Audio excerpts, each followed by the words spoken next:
Então, muito bem, Matheus. Somos todos ouvidos, pode começar. E a ideia é que seja de novo informal, tá? Então, vocês podem. Vamos conversando, podem colocar perguntas no chat. Matheus, está vendo o chat? Não, vou abrir aqui também. Tá, qualquer coisa a gente te avisa. A gente liga o Agora, áudio para falar, tá? Então, fica à vontade, Matheus.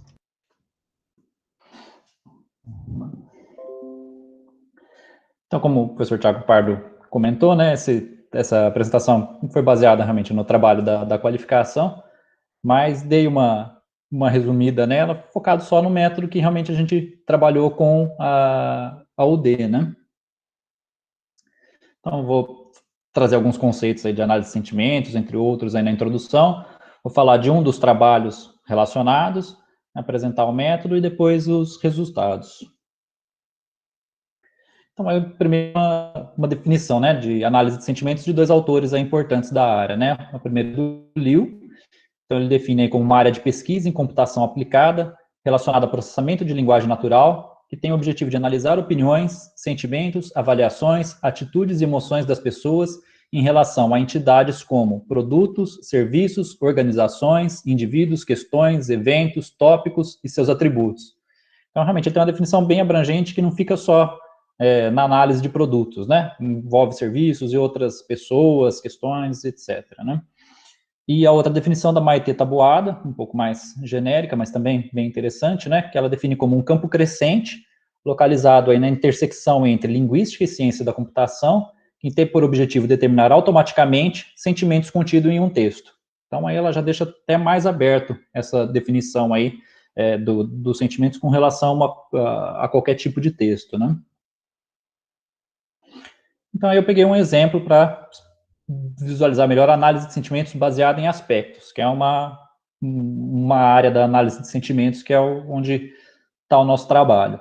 Então, é um texto aí postado em algum site de análise de produtos, postado pelo John Smith, em 10 de setembro de 2011. Foi tirado do livro do Liu também. Comprei uma câmera Canon G12 6 meses atrás. Simplesmente amei. A qualidade das fotos é incrível, a duração da bateria também é longa. Entretanto, minha esposa achou a câmera muito pesada. Então, o que a gente vê nesse texto, né? Ele fala aí de uma entidade, até lá da definição do Liu, né? Que pode ser um produto, serviço, etc. No caso aqui é um produto, que é essa câmera Canon G12. O aspecto está relacionado a alguma característica desse produto, dessa entidade, que pode ser aí, por exemplo, na segunda frase, né, é a própria câmera. Na terceira frase, o aspecto mencionado é a qualidade das fotos, depois a duração da bateria e, por último, o peso. E cada um desses aspectos tem um sentimento relacionado, né? Pode ser geralmente positivo, negativo ou neutro, pode ser uma escala, 1, 2, 3, 4, 5 estrelas, pode ser muito bom, muito ruim, bom e neutro, enfim. No caso aqui, né, para os 3 primeiros, foi as frases, né, passam um sentimento positivo com relação à câmera, a qualidade das fotos e a duração da bateria, e um sentimento negativo aí com relação ao peso. Quem postou a mensagem, o autor, né, foi o John Smith, e a última opinião não é dele, né, é da esposa dele. E por último aí o tempo, quando foi postado, em 10 de setembro de 2011. Então, com base nisso, o Liu define como o aspecto e o sentimento como uma quíntupla, que envolve a entidade,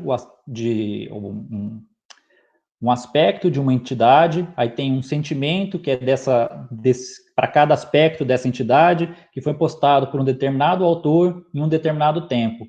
Então, a análise dessa quíntupla ou de itens dessa quíntupla é o que a gente chama aí de análise de sentimento baseada em aspectos, né? Que é uma análise de sentimentos mais focada, com interesse em determinar qual é o sentimento, né? A grosso modo, assim, o sentimento para cada um dos aspectos de uma determinada entidade. Então, algumas aplicações aí da área de análise de sentimentos no geral, né? Então, prever o desempenho de vendas através de blogs, prever resultados de eleições, previsão de bilheterias de filmes, busca e análise de opiniões sobre produtos e extração de informação e sumarização. Então, aí mais algumas definições. Então, aí, a primeira, documento opinativo. pode ser uma análise de produto, postagem em fórum ou blog, que avalia produtos ou serviços. Então, é um texto opinativo. Categoria de entidade e expressão de entidade. Então, a categoria de entidade é o que representa o produto. Então, nesse nosso primeiro exemplo aí, por exemplo, é a câmera Canon G12. Essa é a entidade que está sendo avaliada nesse texto, nesse documento opinativo. E a expressão de entidade está relacionado às palavras ou termos compostos, né, que no texto que mencionam essa entidade. Então, por exemplo, a entidade é a câmera Canon G12, no texto pode aparecer mencionado só como câmera, pode ser mencionado como G12, pode ser mencionado como Canon G12. Então, esse que é um dos processos aí, que é realmente identificar os termos e relacionar eles com a categoria de entidade. A mesma coisa acontece aí com categoria de aspecto. Então, categoria de aspecto seria a definição aí de uma categoria, de um aspecto, né? Como, por exemplo, o peso da câmera. E aí, como que ele vai aparecer no texto, né? Lá aparece, se não me engano, a câmera é muito pesada. Então, é a palavra pesada que remete a essa categoria. Pode aparecer lá o peso, é grande, enfim. Então, a categoria é o aspecto, e a expressão de aspecto é a forma como esse aspecto é mencionado no texto. Aí nós temos aí os aspectos explícitos, que são aqueles mencionados literalmente no texto, então ele aparece escrito certinho no texto, né? E os aspectos implícitos, que são os aspectos que podem ser compreendidos pela sentença, mas eles não aparecem literalmente no texto. Que é aí o nosso foco do nosso trabalho. Então, aí por alguns exemplos, né? Então, o sabor da comida naquele restaurante é ótimo. Então, aqui a gente tem um aspecto explícito, ele já aparece no texto, né? Sabor da comida. Então, o aspecto sabor da entidade comida. Já nesse outro exemplo, né? A comida está deliciosa naquele restaurante. Então, esse já é um exemplo de aspecto implícito. Então, o aspecto aí é o sabor da comida de novo, mas aí a gente tem o que a gente chama de termo pista, que é um termo que vai indicar para a gente, vai dar uma pista, né, de qual seria o aspecto que está sendo tratado nesse texto, né, que no caso aí é novamente o sabor da comida. Este produto custa muito. Então, o aspecto, o preço do produto, e o termo pista é o custa, né, também aí da maneira implícita. Mas nem sempre é tão simples, né, a identificação desse termo pista, né. Nesse exemplo aqui, não consegui dormir por causa do barulho. Então, aí o aspecto não fica só com essa frase, não fica nem claro, a gente não consegue nem definir. Ele pode ser, por exemplo, relacionado à acústica do quarto de um hotel, ou pode ser a localização do hotel. Para ter certeza com relação a isso, ainda seria necessário, provavelmente, analisar outras frases da sentença para ver o contexto que está aparecendo essa frase, né? Se a gente só tivesse a frase, a gente realmente não saberia nem que se trata de um hotel. É só pelo contexto que a gente consegue saber que é um hotel e que é um quarto. Só pela frase a gente não tem um termo pista para conseguir identificar esse aspecto. Matheus. Sim. Esse exemplo é fantástico, porque eu acho que ele mostra bem a dificuldade da tarefa, né? Uhum. É muito engraçado, porque se você lê a frase do jeito que está, é conteúdo factual. Então, é fato. Ele não conseguiu dormir por causa do barulho. Fato. A gente nem classificaria essa frase como subjetiva, estritamente falando. Só que a subjetividade está aí, né? Quando você não conseguir dormir, a subjetividade está expressa aí. Ela está escondida, mas ela está ali dentro. É difícil essa coisa. O não conseguir é forte, né? Ele tem uma carga aí pesada. É um problema difícil mesmo esse. Vocês trabalham com pressuposto? Que existe uma pressuposição, a gente só dorme sem barulho.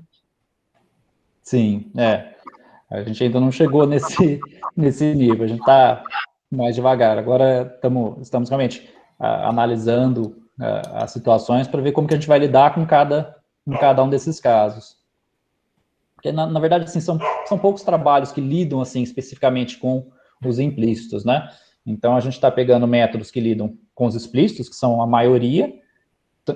Nessa primeira fase, a gente implementou vários métodos. Agora, a gente vai ver, assim, onde que o calo aperta em cada um deles e ver como que a gente pode trabalhar de uma maneira assim, que também vale a pena, né? Pela quantidade de implícitos de cada tipo, para ver como identificá-los, né? Melhorar realmente nesse ponto dos implícitos. Acho que o André ergueu a mão. Pode falar, Oi, Ivan. sim. Olá, Matheus. Matheus, eu tenho um grupo de alunos que está começando a trabalhar em assuntos correlatos, então eu tenho várias perguntas de principiante para você, tá? Eu vou fazer um pouco agora e um pouco mais adiante. Então, só para não perder o fio, eu queria saber de vocês agora, confirmar, pelo que eu entendi, vocês estão olhando só para a informação subjetiva, que é o que você chamou de documentos opinativos antes. É isso? Certo. Né? Sim. Mas existe também sentimento, né, em reviews e coisa do tipo, que é puramente objetivo, certo? Comprei a câmera e ela quebrou em 5 minutos de uso. É uma crítica, é uma coisa ruim, é um sentimento negativo, mas é puramente factual, né? Como é que vocês fazem? Vocês ignoram esses casos? Eles não são importantes? O que acontece? Eu assim, desde o mestrado, eu fico sempre com o pé atrás, às vezes, de fazer esses cortes, de tirar esses casos do dataset, coisas assim. Então, no que a gente está processando, estão todos os reviews completos. Então, esses casos mais complexos, eles estão lá. Provavelmente, eles não vão ser identificados a princípio, né? O que a gente está fazendo agora realmente é partir aí para visualizar o que faltou ser identificado, e provavelmente, né, nesses casos, e aí sim verificar se vale a pena a gente trabalhar com isso, com cada caso, né, cada grupo desses casos, na verdade. Você considera, então, que são mais difíceis? É essa distinção que você faria, que o que é objetivo é mais difícil de capturar? Sim, com certeza. Mas aí uma coisa realmente é fato, a gente não tem a intenção de tirar esses elementos do conjunto de dados. Não, eu concordo com você, não deve. Porque muitos autores fazem isso. Né? Você está e a gente escolhendo o que vai fazer. Exato. E eu acabo vendo muito trabalho assim, tem um resultado fantástico, mas aí você vê, poxa, mas como que chegou nisso, né? Se é uma tarefa tão difícil. Então, os meus resultados ficam um pouco abaixo, mas eu prefiro deixar claro no texto também, né? Que tá todo mundo lá. Eu acho que é o mais correto. Legal. E uma outra pergunta rápida aqui. Essa é um problema que eu acho que você não tem, até onde eu posso perceber, mas eu queria saber se você tem algum palpite, alguma opinião sobre isso. Que a gente está trabalhando com um reconhecimento de posicionamentos, né, o stance, ou atitude, que eu acho que você chamou aqui. O que você pensa do Bolsonaro, da cloroquina, enfim, umas coisas assim. E lá a gente se deparou com um problema que é meio frustrante até, de perspectiva, né? Porque a gente começa a anotar o corpus e descobre o que é contra e o que é a favor, depende de quem está anotando, no final das contas. Então, meio que virou um caos, né? Então, tipo assim, tem uma frase lá, Bolsonaro declarou que nunca vai se vacinar. Isso reflete positivamente para ele, dependendo, tem um certo público, né, que vai achar que isso é uma coisa boa, e tem uma outra parcela da população que acha que isso é uma coisa negativa para a imagem dele, para ele como pessoa. E daí? Alguma sugestão de como é que a gente anota esse negócio? É contra ou é a favor? Olha, professor, a gente fez um outro trabalho aqui em Ribeirão com o professor Evandro e com o pessoal de Direito, que foi também da época da eleição, relacionada a fake news. Então, era mais ou menos essa mesma situação. A gente fez aí a leitura de tweets, né? E a intenção era ver se ele realmente era um tweet relacionado a um fake news ou não. Sim. Eu acho que, assim, a melhor forma de lidar com isso é trabalhar com concordância. Aí, assim, o que eu achei interessante de uma metodologia que um outro professor sugeriu para a gente, de não fazer, por exemplo, geralmente o pessoal põe 2 anotadores para avaliar os 2 conjuntos de textos por completo. Pegar só uma intersecção entre os 2, né? De repente, por exemplo, lá de 100 tweets, né? Só 30 aí. Concordância, né? O Norton fez isso. E que eu achei interessante, além disso, de ter uma concordância do autor com ele mesmo. Então, o sistema, em alguns momentos, ele pede para para quem está avaliando, avaliar de novo uma mensagem para ver até se ele não... Porque conforme vai passando a avaliação, às vezes a pessoa tem uma leitura diferente e tudo mais, né? Até para avaliar a consistência do avaliador. Eu achei bem interessante esse... Mas assim, você percebe que não tem realmente concordância nesse caso, né? É difícil. Se você é um anti-vacina, você sempre vai achar que aquilo é bom. Se o outro anotador é a favor da vacinação, para ele sempre é o contrário. Então, Pior, a concordância só vai refletir algum viés no conjunto de anotadores. Exato. Mas, enfim, acho que aí eu já desviei demais do assunto. Obrigado, de qualquer forma, pelas ideias. Oi, Vandré. Deixa eu tirar uma dúvida com você. Eu não trabalho com a coisa do Instance Classification, mas nesse caso o pessoal trabalha, eles não explicitam se aquilo é positivo ou negativo para a pessoa? Você não tem que dizer quem é o anotador aí? Porque Como depende assim? de quem está avaliando, né? Se é um anti-vacina, é positivo. Se é um pró-vacina, é negativo. O problema é que é uma infinidade de assuntos, né? A vacina é só uma das coisas que o Bolsonaro se pronunciou a respeito. Tem milhares, né? E assim, fazer um levantamento de tudo que cada anotador pensa sobre todos os assuntos é meio... Então, mas você pode impor, nos 2 trabalhos que eu fiz que envolviam pessoas e polaridade, medir polaridade, um deles foi resumir diálogos, e aí eu forcei um ponto de vista a eles. Olha, esse diálogo aconteceu contigo, você foi o comprador. Esse diálogo aconteceu contigo, você foi o vendedor, ou você foi um observador. Sim. Esse cara era mais para balizar.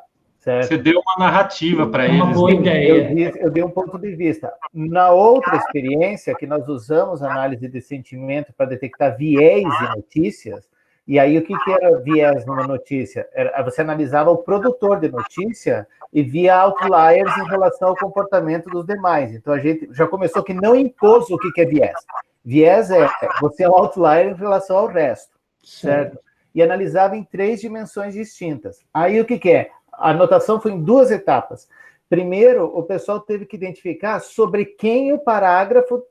foi segmentado em parágrafos a notícia. Sobre quem aquele parágrafo falava, qual que era o alvo do parágrafo. Beleza. Uma vez definido o alvo, aí você definia a polaridade em relação a esse alvo. Então, nas 2 ocasiões, eu forcei o anotador a assumir um ponto de vista. Sim. Foi só assim, cara, porque senão você só vai repetir a opinião pessoal deles e é isso. Posso falar uma coisa? Opa! Só para... Eu concordo com o Norton e... Além da polaridade positivo e negativo, que é a parte lógica da linguagem, tem a parte contextual, que é da semântica. E a semântica, quando você coloca numa narrativa, ela tem uma hierarquia do antes e depois. Então, é importante combinar essas coisas. E eu até submeti um artigo sobre isso, o meu exemplo é o paradoxo de Russell, né, da barbearia, né, porque o paradoxo surge quando você usa só a lógica, mas na hora que você contextualiza, se é o cara chegando na barbearia, do antes e depois, o paradoxo some.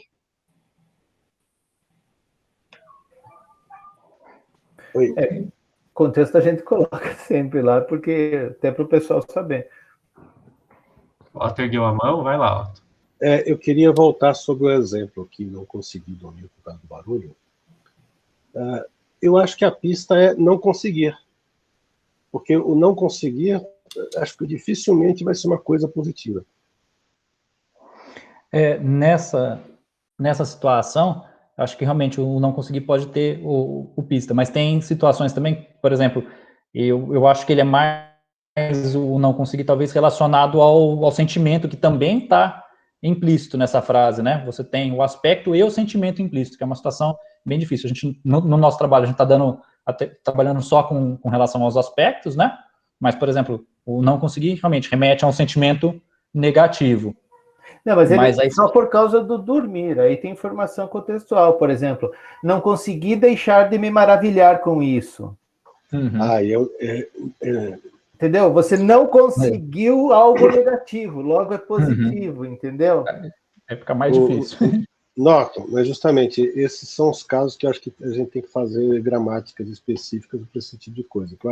A impressão que eu tenho é que o não conseguir, na maioria das vezes, é negativo. Aí, quando você não conseguir não, patatá, quando você tem um não depois, é provável que ele seja... Eu não consegui não falar a respeito disso.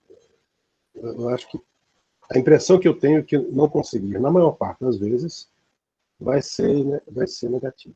Mas, bom, isso é de flash, assim, teria que ver uma lista de coisas desse tipo. Teria que ver a frequência dele, né, para poder... Porque não é só negativo, né? É só o não conseguir algo negativo virou positivo. Pegando no método simples ali da tabuada, né, da Maitê tabuada para análise de sentimento, né? Então, por exemplo, o conseguir seria positivo, o não ia transformar isso em negativo. Se tivesse um segundo não, ele voltaria a ser positivo, né? Acho que até o que a Marcela comentou ali, a dupla negação, né? Então, esse método que é simplesinho, assim, para identificar o sentimento do texto, né? Acabaria dando certo aí nessa situação. Mas como falei, isso aí é um sentimento implícito. Já o aspecto, ele vai depender realmente do contexto, né? Aqui, por exemplo, não tem nada relacionado ao hotel. A gente só sabe que é o hotel porque o review é de um hotel. Somente analisando outras frases para ver se ele está falando da localização, que de repente esse hotel fica perto de um bar movimentado, de uma rua movimentada, ou se esse barulho é do quarto ao lado, que aí já remete a outro aspecto. Então, sem o contexto, que acho que entra no que a Dionéia comentou, né? Não tem como você identificar o aspecto. A gente não tem realmente, só pela frase, pista nenhuma com relação ao aspecto, né? Com relação ao sentimento, o não conseguir realmente é uma pista importante aí do sentimento. Matheus, podia ser também capacidade de dormir? Esse podia ser o aspecto? Capacidade de dormir. Pegando só pela frase, poderia ser capacidade de dormir, né? Tirando o contexto do hotel. Aspecto silêncio, tranquilidade. E aí a própria palavra barulho já entrega, né? Que é uma coisa negativa. Você não quer barulho no hotel, em hipótese alguma. Mas assim, Uma coisa interessante na quali do Matheus é que uma das pessoas da banca sugeriu que ele foque só em casos assim, só em casos de aspecto implícito, deixando os explícitos de lado, né? É um desafio enorme. É desafiador até você categorizar os tipos de aspectos implícitos, né? Esse, por exemplo, é dificílimo. Eu acho que cabe uma análise mesmo assim da frequência dos tipos, né? Para ver se o que vale a pena e o custo, né? De detecção de cada tipo, né? Vamos lá. Aí o próximo, né? Eu recomendaria este restaurante. Então aí tá realmente explícito, né? Que tá falando o aspecto tá explícito, que é o restaurante, no geral. E o recomendaria que acaba ficando implícito, também positivo, né? Mas aí a gente pega, por exemplo, com certeza voltarei. Então aí está novamente o aspecto do restaurante implícito, né? E não tem termo pista nenhum na frase que indique que está falando do restaurante. Só pelo contexto, né? De frases anteriores. Aí a pizza é muito pequena. Então, nesse caso aí, o aspecto é o tamanho da pizza. Ele está implícito, mas o termo pista é a palavra pequena, né? Mas a gente sabe que está falando da pizza, e pela palavra pequena, a gente sabe que o aspecto é esse. Mas a questão aqui é que, às vezes, um mesmo termo pista pode estar relacionado a aspectos de entidades diferentes dentro de um mesmo contexto. Então, no próximo aí, né? O restaurante é pequeno. Então, agora é o tamanho do restaurante. E o termo pista também é a palavra pequeno, mas relacionado ao restaurante. E aí a questão aqui é de aparecer mais de um aspecto implícito em uma única frase, né? Então, embora a comida seja cara, estava deliciosa. Então, a gente tem um aspecto aí que é o preço da comida, que é indicado aí pela palavra cara, e o sabor da comida pelo termo pista deliciosa. Aí também com 2, né? A comida estava deliciosa naquele pequeno restaurante. Aí aqui a gente tem dois aspectos, o sabor da comida e o tamanho do restaurante. Aí já são aspectos de entidades diferentes em uma mesma frase, né? O termo pista deliciosa e o termo pista pequeno. No geral, é um bom negócio. Então, é um termo pista para o sentimento, que é a palavra aí, a expressão, né, o sintagma nominal, bom negócio. A situação aqui é que, geralmente, substantivos e sintagmas nominais, eles estão relacionados a aspectos. Então, os métodos mais simples, por exemplo, os frequenciais, né, eles vão pegar os substantivos e sintagmas nominais mais frequentes e vai marcar diretamente como aspecto. Então, aqui a gente tem um sintagma nominal, mas esse sintagma nominal não está relacionado ao aspecto, e sim ao sentimento. Que induziria, né, o sistema a um erro, né? E aí, esse exemplo que o professor Thiago gosta, recebi chamadas até na beira do São Francisco. Então, o aspecto aqui é o sinal do telefone, e a gente tem um termo pista que é o recebi chamadas, né, que indica o sinal do telefone, que envolve a questão do conhecimento de mundo, né? Eu acho que o que está mais implícito aqui é o sentimento, né, que você tem que entender quem é o São Francisco, porque também não menciona que é o Rio São Francisco, saber que, por exemplo, acho que só quem mora por lá que vai saber que perto do Rio São Francisco, acho que o sinal é ruim, né? Para poder entender que isso é positivo, né? De estar recebendo chamadas até na beira, entender que é o rio e entender que todo esse contexto.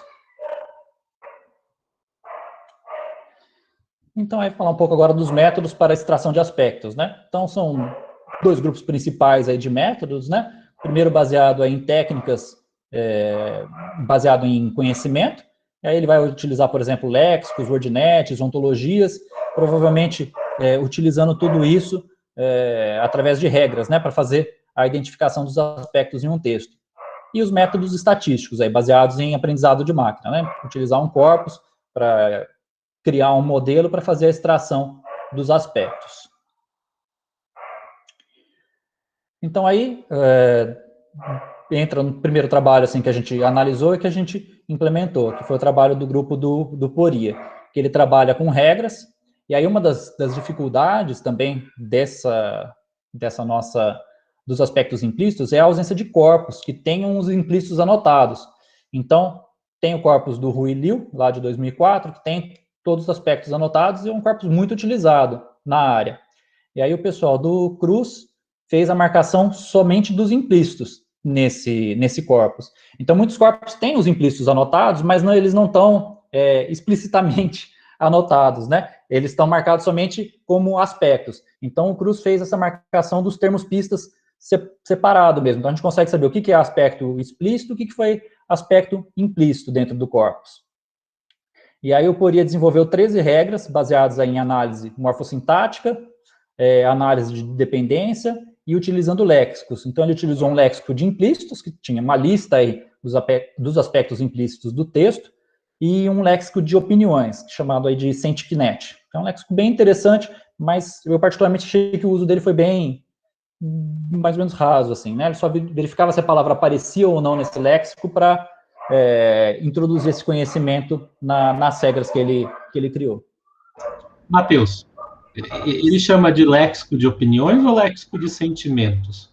Só para entender a composição desse léxico. Ele chama de léxico de opiniões. Tem várias coisas marcadas nesse léxico. Ele é realmente uma ferramenta bem interessante. Uma das coisas é o sentimento, é a polaridade, mas ele tem várias outras coisas. Ele é baseado, ele bebe em várias fontes, né? Uma das coisas que tem junto nesse sentimento é aquela ampulheta de emoções, né? Que o sentimento vai vindo do positivo, passa pela raiva, tem uma gama assim de sentimentos bem interessante. Ele juntou várias fontes diferentes assim de análises de sentimentos e tudo mais para formar esse léxico. Mas o uso dele foi bem simples. Um léxico de sentimento simples resolveria, teria a mesma função, né?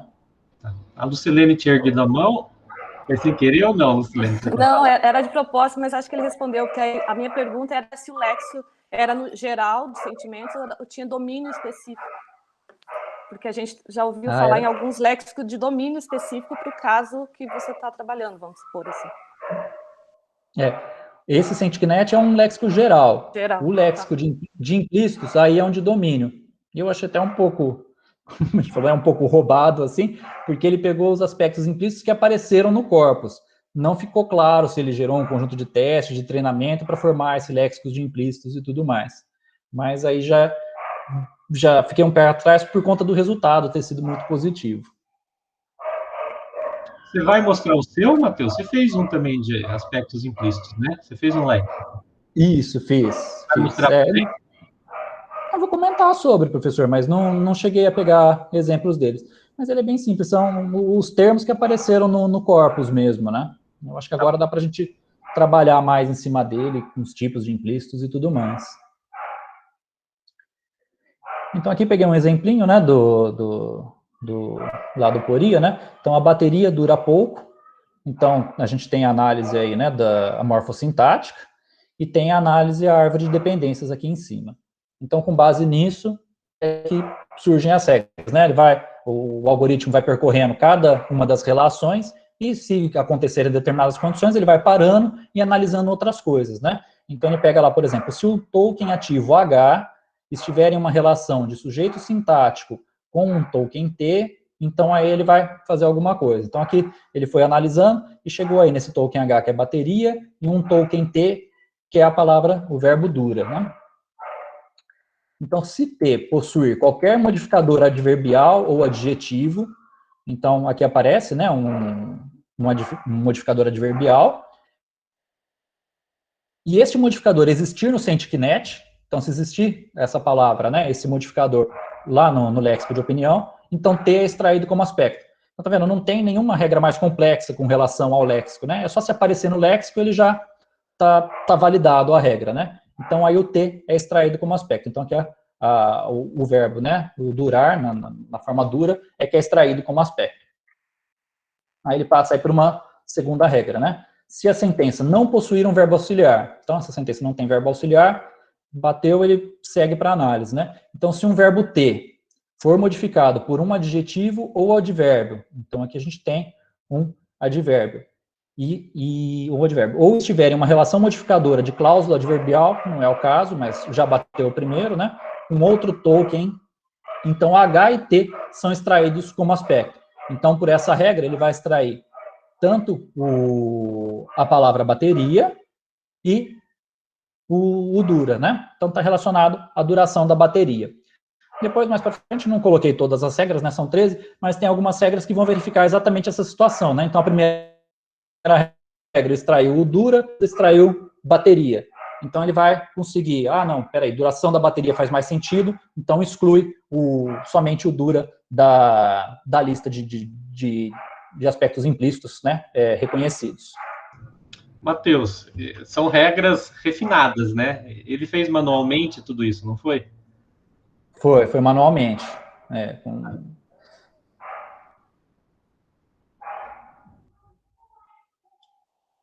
Então, aí, né, acho que mais ou menos tranquilo, as métricas que foram utilizadas, né? Então, a precisão, a revocação, a medida F, e depois, mais para frente, eu utilizei a precisão de Laplace no meu trabalho aí para fazer a seleção das regras.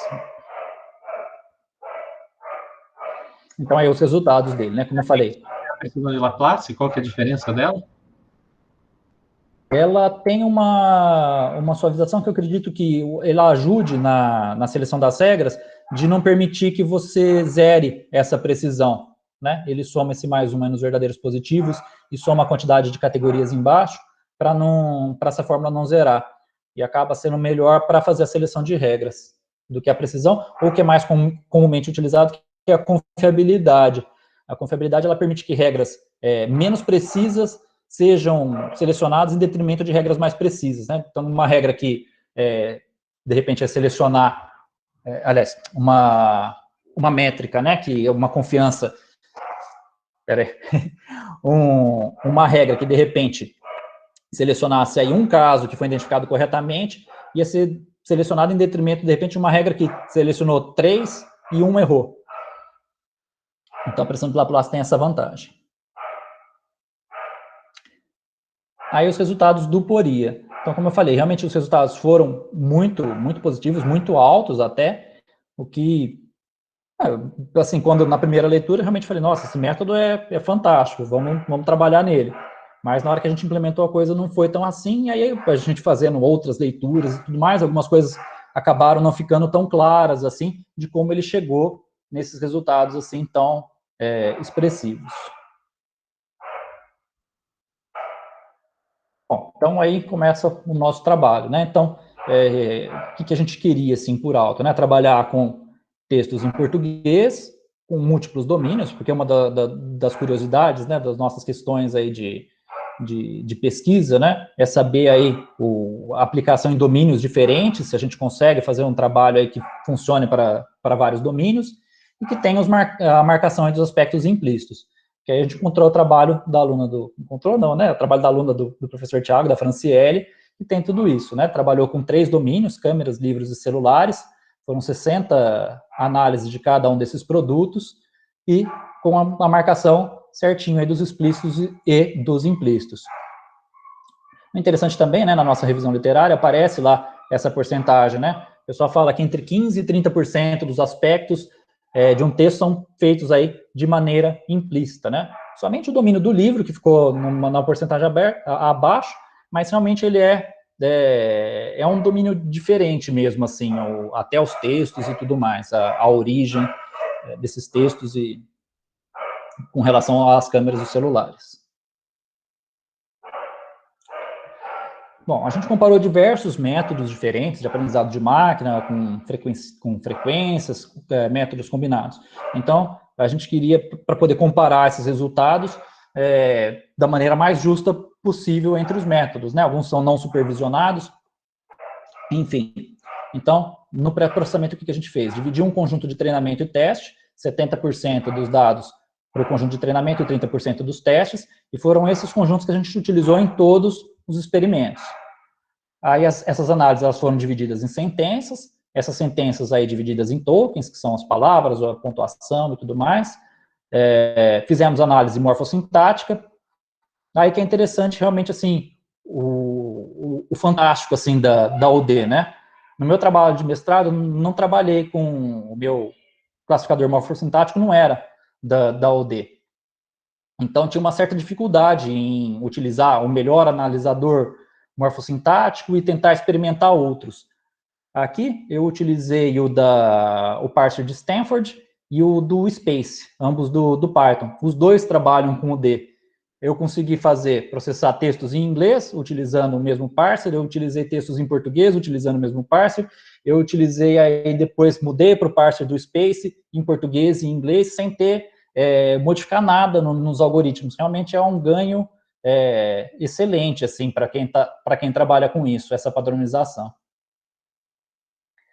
E aí a análise de dependência, né, que constrói as árvores de dependência, aquela que apareceu no exemplo, que é também baseado na utiliza análise morfossintática para construir essas árvores de dependência. Matheus, uma curiosidade, você não teve dificuldades na segmentação sentencial e na tokenização? Porque é um gênero de texto complicado, né? Você teve dificuldade nisso ou não? Tive. Principalmente na análise na divisão de sentenças, que parece ser uma coisa simples, né? Mas os métodos... assim, o professor Evandro sempre teve um pouco de pé atrás assim, com Deep Learning, e eu acabei herdando isso. E realmente, nesse caso, apareceu esse problema, porque é uma tarefa, assim, né, aparentemente simples, você pega aí a primeira tarefa, e aí o tokenizador de sentenças aí do Space pega um conjunto enorme de dados e faz aí a divisão em sentenças. E depois os resultados começaram a ficar estranhos, aí você volta um pouco atrás, dá uma olhada, e realmente a separação de sentenças estava estranha. Então aí eu voltei e utilizei um segmentador de sentenças mais simples, aí pela pontuação e tudo mais, e o resultado melhorou assim. Então isso que eu comentei ontem, assim, né, que o pessoal às vezes deixa muito de lado os métodos mais tradicionais para fazer as coisas, não, é Deep Learning, vamos fazer com Deep Learning, e deixa de lado esses métodos mais simples, e às vezes o resultado não justifica, né? Foi muito melhor, só pela pontuação resolveu o problema, assim, com tranquilidade. De tokens foi mais tranquilo. A gente está com um problema parecido. Ontem eu, a Lucilene e a Luana ficamos batendo a cabeça. E olha que era corpus jornalístico, não era nem dos piores. E os segmentadores que a gente tem, mesmo do NLTK, ele tem falhado bastante. É legal. Você encontrou um caminho aí. Foi no Space mesmo, professor. Ele permite você personalizar o seu segmentador de sentença. Então, você mesmo coloca a pontuação. Então, aí foi um trabalho, assim, manual mesmo, né? Colocava uma sugestão de pontuação, via como ficava, se faltava alguma coisa, aí aparecia lá uma reticência, adiciona ela, até ficar 100%, ou próximo disso. Tem os métodos que a gente trabalhou, né? Vou falar rapidinho deles, porque o foco é mais o de regras, né? Mas então foram alguns métodos frequenciais, que basicamente pegam aí os substantivos e sintagmas nominais que mais aparecem no texto. O método Ruy-Liu aí, que é um método híbrido, então ele combina esse método frequencial com algumas regras que cortam alguns aspectos que o algoritmo identifica como incorretos, e a gente utilizou o Word2Vec para fazer uma outra poda de excluir aspectos não relacionados ao domínio. Então, de repente, a gente está trabalhando lá com livros, aparece um aspecto casa, que foi muito mencionado, mas ele não é um aspecto, ele não está relacionado ao domínio dos livros. Então, o Word2Vec, a gente conseguiu identificar esses aspectos e cortar eles.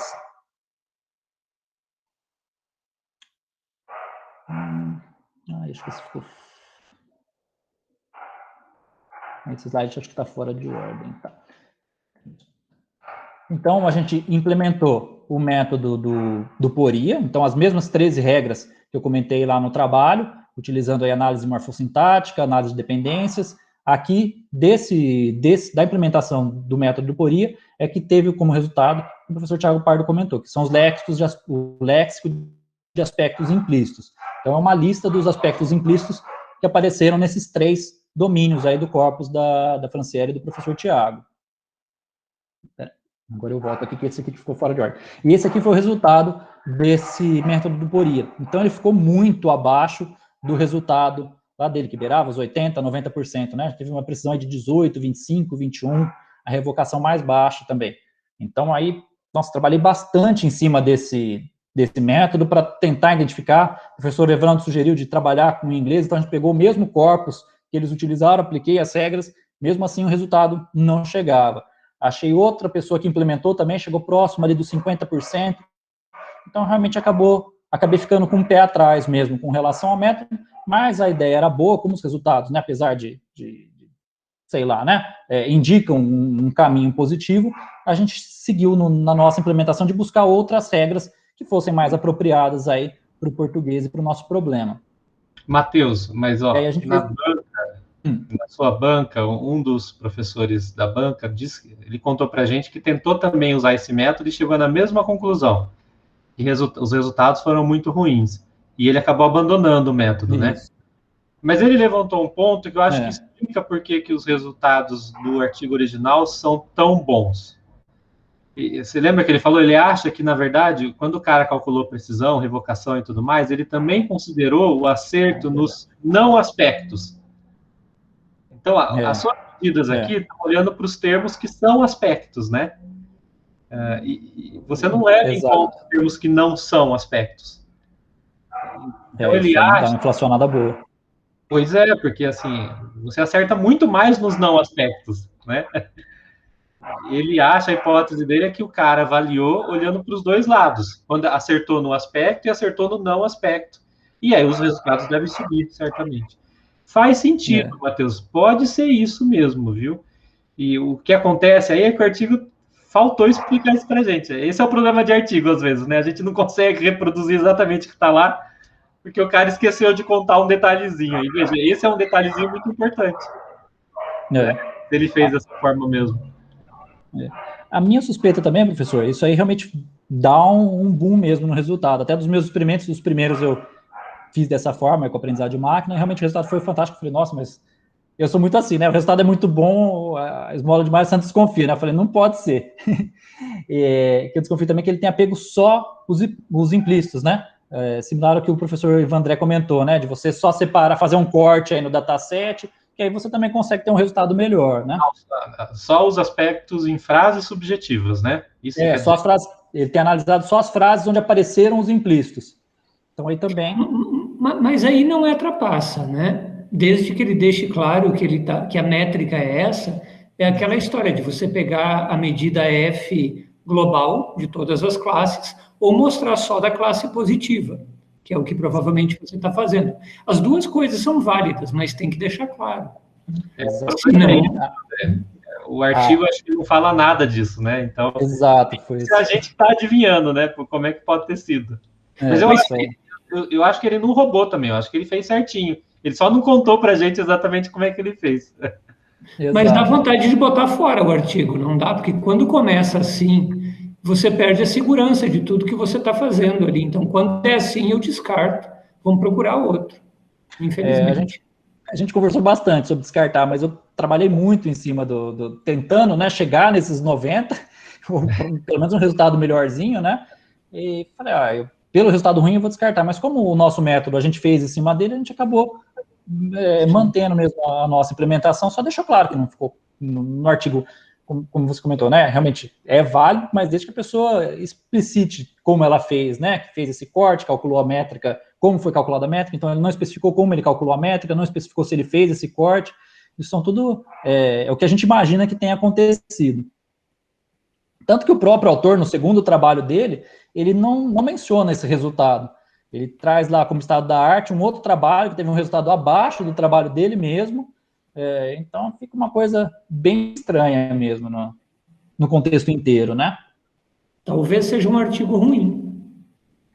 O autor é muito bom, mas é um dos primeiros trabalhos dele também. Então, enfim, também não gosto de julgar, mas deu um trabalhinho para a gente nesse ponto.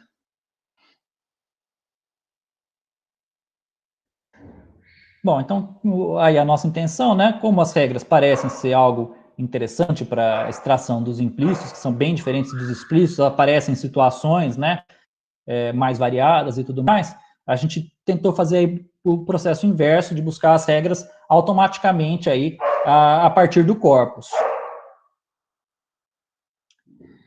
Então, o que a gente fez? Aqui acho que até tem uma marcaçãozinha errada aqui dessa palavra câmera, que é um substantivo, mas, enfim, a gente pegou as frases, fez aí, como falei, né, a análise morfossintática, as árvores de dependência, e pegou cada aspecto marcado no texto, que aqui no caso, por exemplo, a palavra zoom, está identificada no texto como aspecto, e verificou as relações com a palavra zoom. Então, a palavra zoom aqui, ela aparece relacionada com uma relação com a palavra câmera, a palavra zoom aparece relacionada com a palavra com, a palavra zoom aparece com melhor e aparece relacionada com mercado.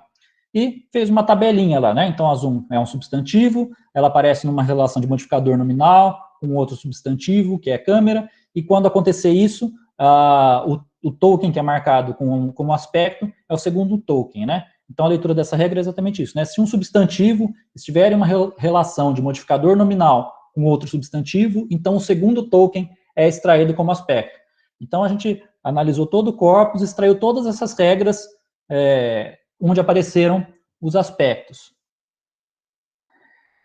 Cada uma dessas regras, a gente foi generalizando os itens dela, né? Então, essa aqui seria a primeira linha aqui, né? Seria essa regra original. Então, a gente generalizou, por exemplo, a classe morfossintática do primeiro item.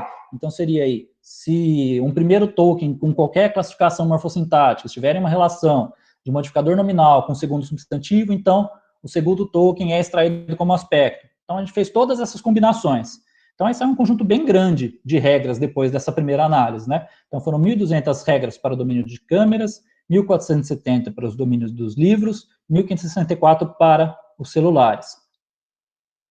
Aí, cada uma dessas regras, a gente executou no conjunto de treinamento e calculou o suporte e a precisão de Laplace.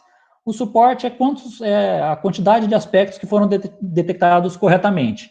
E a precisão de Laplace é essa precisão modificada aí para não aparecer zero aí e acabar prejudicando o resultado. O que a gente fez? Aí o próximo passo foi selecionar, a gente queria um conjunto de regras. Então a gente pegou, por exemplo, lá o suporte 1, combinado aí com uma precisão de Laplace de 0,1. Então pegamos todas as regras que tenham pelo menos 1 no suporte e pelo menos 0,1 de precisão. Aí depois pegamos lá com suporte 1 e precisão 0,2, suporte 1, precisão 0,3. E executamos esse conjunto de regras aí no conjunto de teste. E aí calculamos a medida F para cada um desses conjuntos de regras. E selecionamos aí os conjuntos com as melhores medidas F.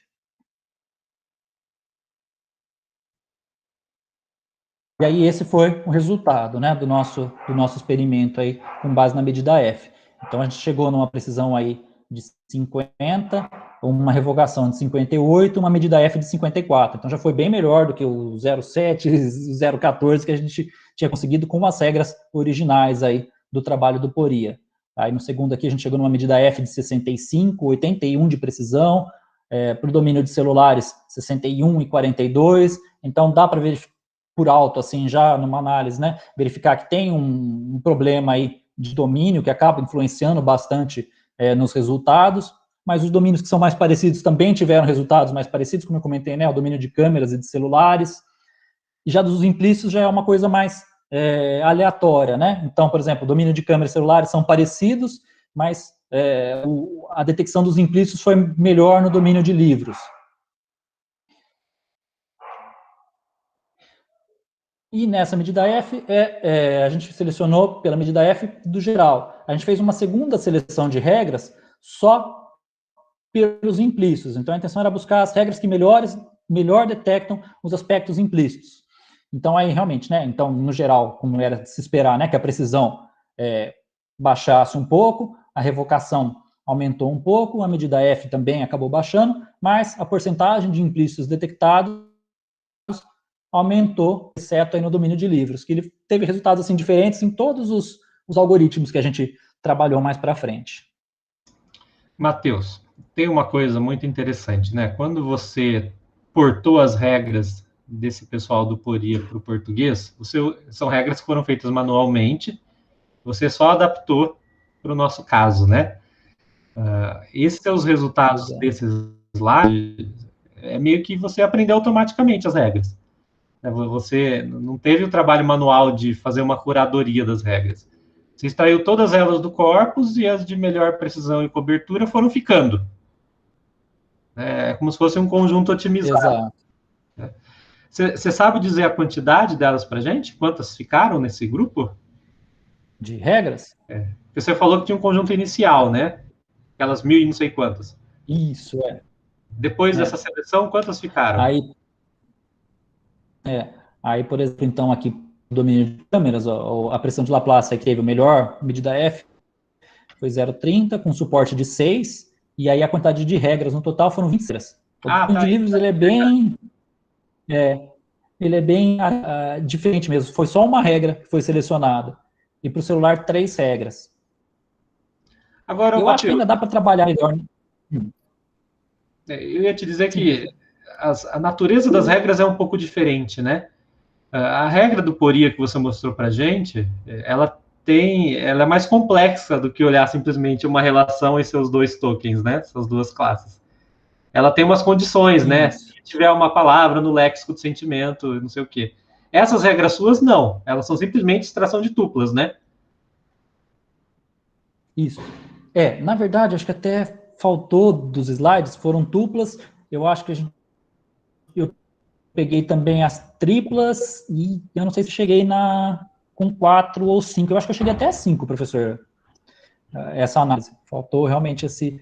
Mas, realmente, é só pela análise sintática as dependências por enquanto. Eu já estou trabalhando a implementação, aí de trabalhar em conjunto com os léxicos, né? Assim como ele fez, de combinar com o léxico de opiniões, lá o SentiKinetic, ou com léxicos de sentimentos mesmo, como eu comentei, né? O uso foi bem simples. Eu acredito que um léxico de sentimento mesmo vai ter o mesmo resultado. Eu imagino que na hora que juntar tudo, a gente vai ficar com regras mais próximas das regras do Poria, né? Pelo menos utilizando os mesmos recursos que ele utilizou, deve dar uma melhor resultados. Uma coisa interessante é quando ainda tem isso, mas seria apresentar essas regras, desde algumas simples, né, até as mais complexas, essas encadeadas que você está falando, para a gente ter uma ideia da cara dela. Sim, né? Isso ficou faltando, professor. Você até pediu para ver se conseguia incluir aqui agora, incluiu outras coisas, os exemplos e tudo mais, mas não cheguei. Cheguei a dar uma olhada, tem realmente uma intersecção de algumas regras que aparecem nos 3 domínios. Eu também tenho um palpite. Aqui, pela medida F, foram poucas regras, né? Eu acho que está mais tranquilo. Mas pelos implícitos, olha, a quantidade de regras selecionadas foi bem maior, 235, 338. eu tenho um palpite assim que dá para fazer um ajuste mais fino assim dessa seleção de regras, porque eu imagino que algumas delas extraiam os mesmos aspectos implícitos. Então daria para fazer mais um corte, né? Utilizando mais alguma medida, algum método de poda, enfim. O Evandro acho que está na fila para falar. Pode falar, Evandro. Obrigado. Então, eu não entendi muito bem assim, você tem um produto lá de vários suportes e várias precisões que gerou um conjunto de 1000 e tantas regras. Aí vamos pegar, por exemplo, o livro. O livro, você tem uma regra, porque essa aí foi a melhor de todas, que teve um suporte com 21 e 0,4 de Laplace. E a segunda regra, você não escolheu por quê? Isso que eu não entendi. Foi assim, o suporte e o Laplace, cada regra tem o seu suporte e o seu Laplace. Aí eu fiz eu fui selecionando, por exemplo, lá, suporte 1, Laplace 0,1, suporte 1, Laplace 0,2. Para cada uma dessas seleções, né, dessa combinação aí de suporte com Laplace, vai retornar aí um conjunto de regras, 10 regras, 20 regras. Aí eu peguei essas 10 regras, aí essas 10 regras eu executei as 10 em conjunto e calculei a medida F. Então, o suporte, o Laplace, ele é de cada uma das regras individualmente. A medida F, aí é o conjunto de regras que obteve no mínimo, aquele suporte, aquele Laplace, aí eu calculei a medida F. Aí a seleção foi feita, no primeiro experimento, pela medida F, a segunda pela porcentagem de implícitos. Entendi agora. Tá ótimo. Muito obrigado. Provavelmente o que acontece, aí Matheus me corrija se eu tiver entendido errado, tá? Nesse caso de livros que o Evandro citou, se você pegasse mais regras, provavelmente isso pode ter aumentado a revocação e derrubado a precisão. E aí o seu resultado final ficou abaixo de usar uma regra só. É isso? Esse aí é exatamente o meu palpite com relação à seleção pelos implícitos, né? Como a gente teve um número maior de regras, então, por exemplo, você teve 338 regras, que, no caso, por exemplo, dos livros, né? 338 regras que tiveram o mesmo desempenho de uma regra selecionada pela medida F. Então, realmente, isso aí só serviu, comprova exatamente o que você falou, professor, só serviu para derrubar tanta precisão, aliás, a refocação acabou aumentando, né? Mas só para derrubar a precisão. Matheus, e aí só para fechar, eu acho que seria muito interessante você ter um outro slide, um outro experimento, em que você faz essas contas desse jeito que a gente está imaginando que aquele artigo faz. Então, precisão e cobertura para aspecto e precisão e cobertura para não aspecto. Entendi, só para ver se a gente chega em números próximos àquele do artigo. Certo. Aí, tanto para esse aqui, quanto para as regras originais do Fourier. Acho que é interessante esse experimento também. Complementar, né? Mas, Tiago, desculpa, eu acho que, sim, deve fazer, mas não desanima se não chegar perto, não, porque, assim, é uma crítica comum no PLN, né, que as pessoas fazem pesquisa e ela não é replicável. É raríssimo, você pega até o código da pessoa, às vezes não é nem questão de reimplementar, pega o código da pessoa que está lá no GitHub, vai testar com aqueles dados, dá metade do resultado que está no artigo. Parece que, assim, todos os artigos reportam sempre 80%, 90% de acurácia. Nunca é menos do que isso. Na vida real, né, você vai fazer seu experimento, dá 40%, você está dando pulos de alegria, porque tem essa variação aí, não sei o que é. Prefiro não pensar. Ainda assim, aqui a gente levantou, eu tinha 2 hipóteses da onde saíram aqueles resultados. Uma segunda era com relação às métricas, que aí também tem gente que calcula a precisão com base em todos os aspectos. Então, se o aspecto livro lá apareceu 10 vezes, então ele soma 10, ele é computado 10 vezes no cálculo.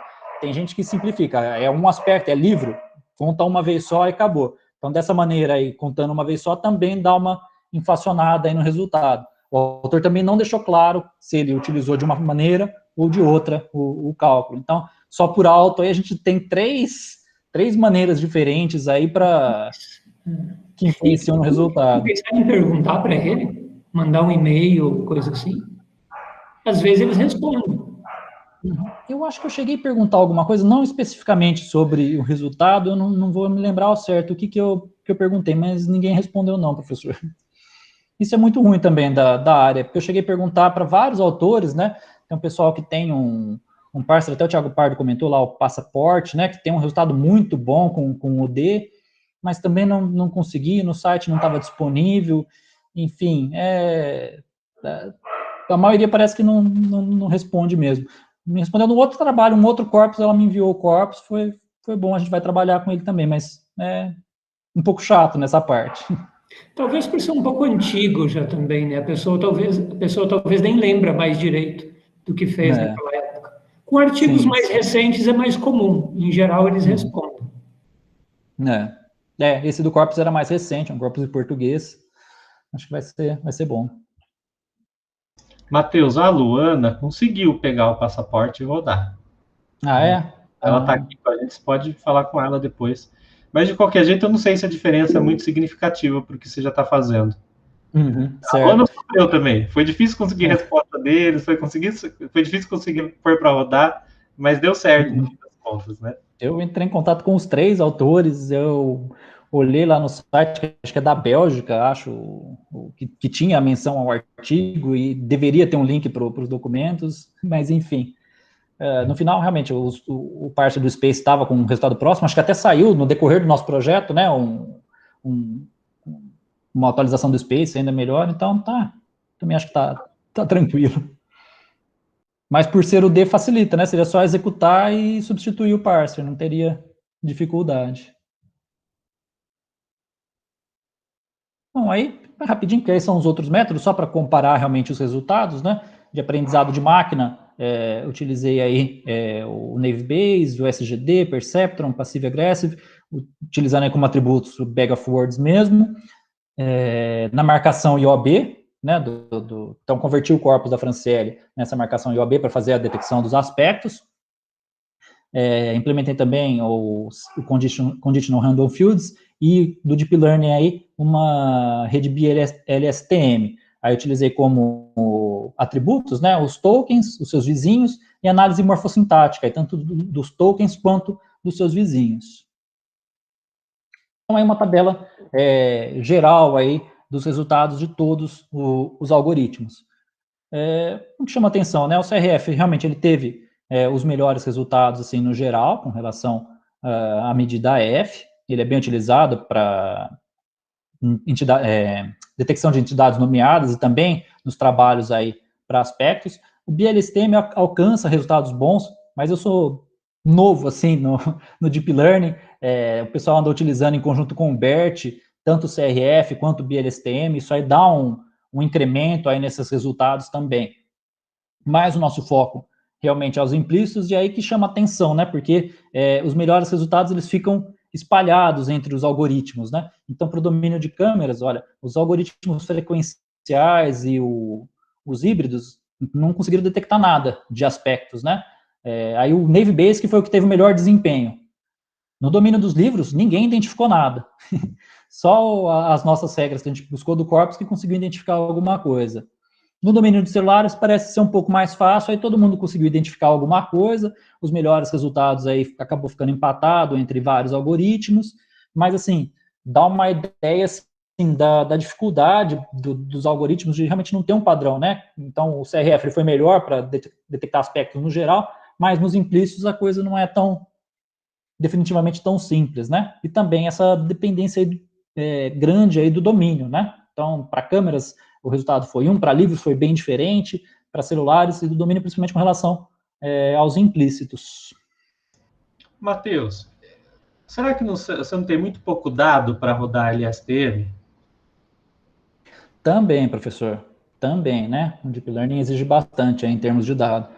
Eu acho que nos próximos experimentos, como a gente tem essa intenção aí de trabalhar no cross-domain, e com esse corpus aí se não me engano, acho que é Larissa Freitas, né, professor? Larissa. Eu acho que vai dar para combinar vários e formar um dataset maior, um conjunto de treinamento maior, talvez melhore realmente esses resultados. Mas eu acho que ainda é pouco para o Deep Learning, né? Geralmente precisa de uma quantidade bem grande. Um outro palpite seria, assim, eu estou muito interessado nas regras mesmo, essa que é a verdade. Um outro palpite, a gente ainda não discutiu depois da qualificação, a gente não conversou, mas eu queria chegar num conjunto bom de regras, e de repente rodar num dataset grande, como por exemplo no Buscapé, que não é anotado, mas tem aí um corpus grande de opiniões, e de repente talvez utilizar isso para formar um corpus maior, para utilizar para treinamento, e ver o que acontece. Então temos alguns palpites de como melhorar isso, mas ainda não está muito em aberto. Bom, é isso, pessoal. Esse foi o meu trabalho, as referências.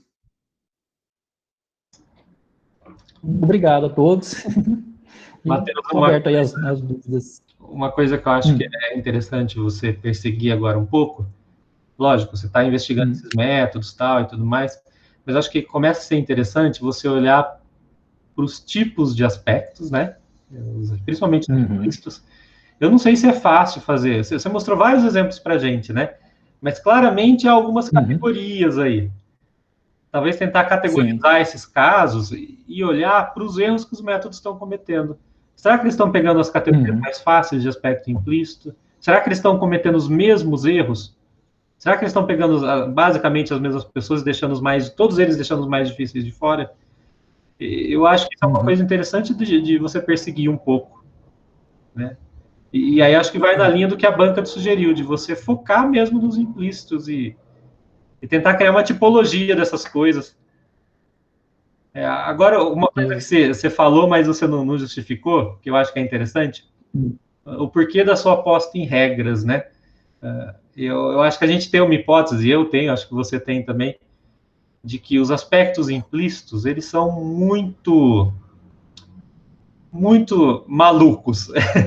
É difícil encontrar ali, via aprendizado de máquina, alguma regularidade, algum padrão que se aplica ali, que você reconhece todos, e que a gente acha que talvez a gente tem que apelar para a linguística explícita mesmo para achar a maior parte desses aspectos implícitos.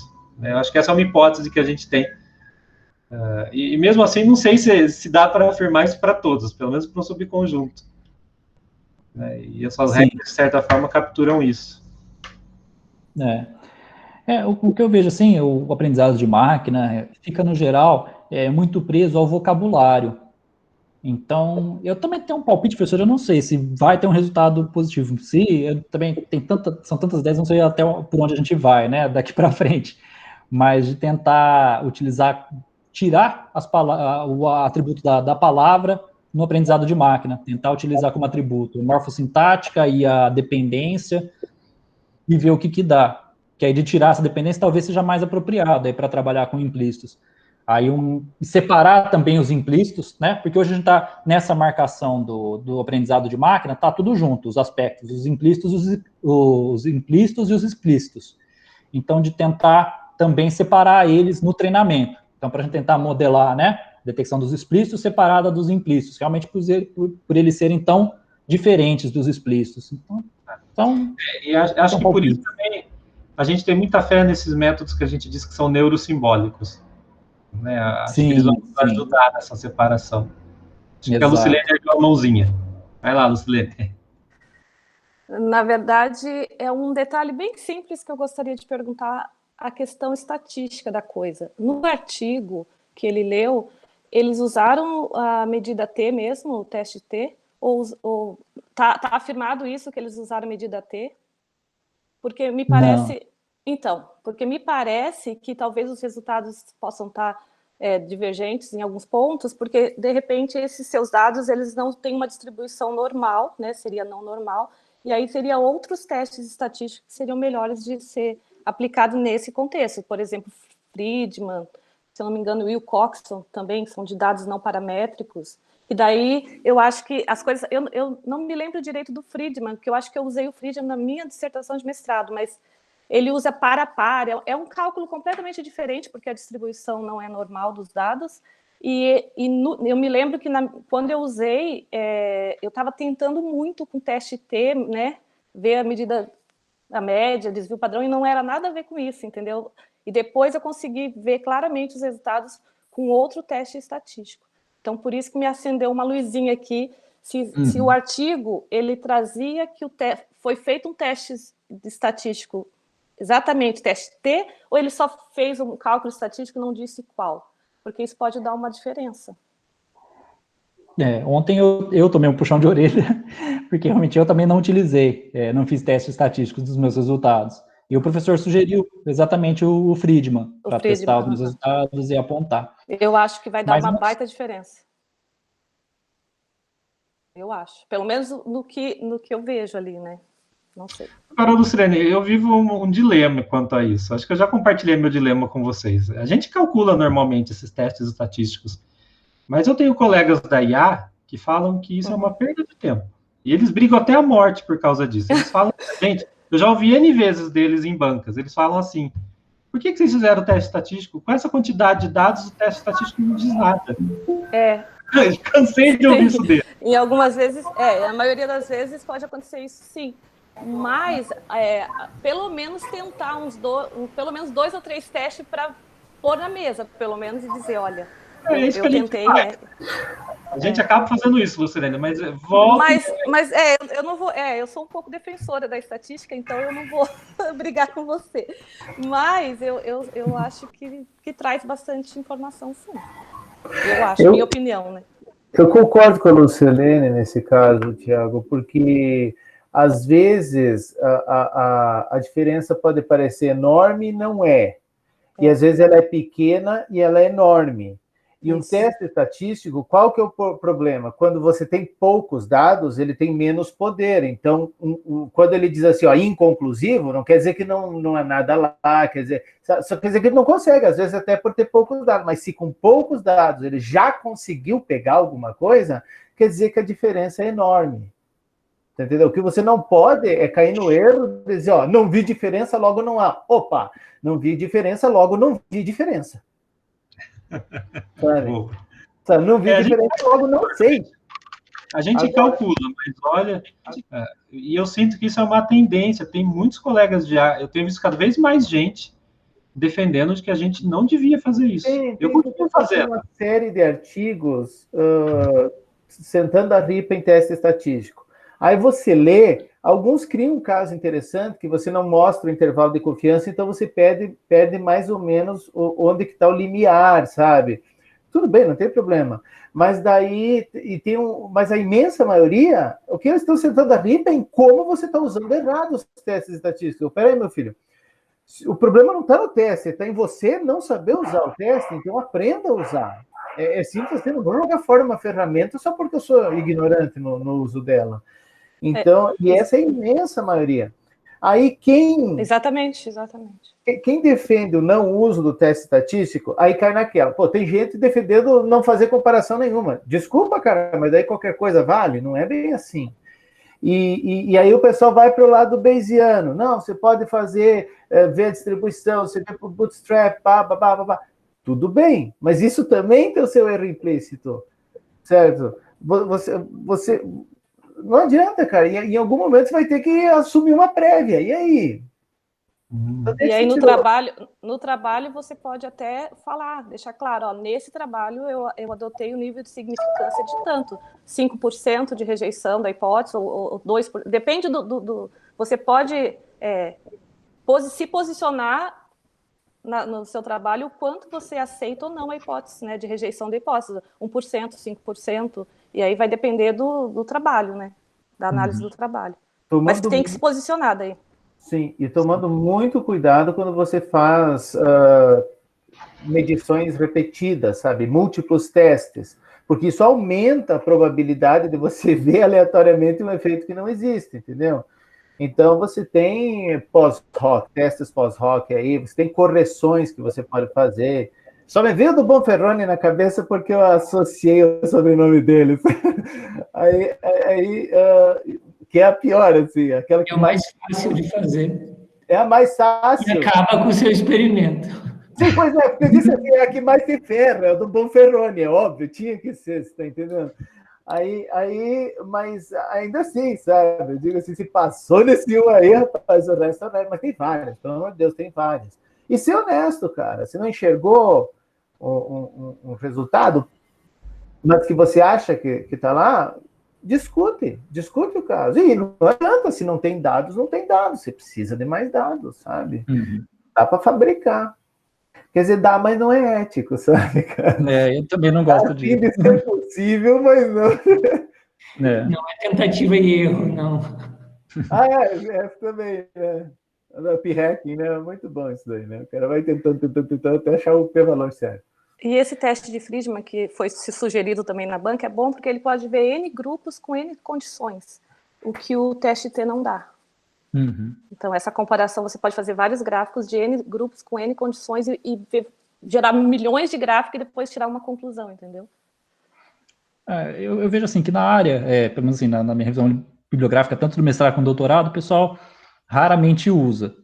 Eu realmente acho importante, depois que aprendi um pouco fiz estatística, bioestatística no mestrado e tudo mais, um outro professor lá do departamento ele realmente é bem da estatística, aí ele fez um trabalho em cima dos meus resultados de um trabalho meu.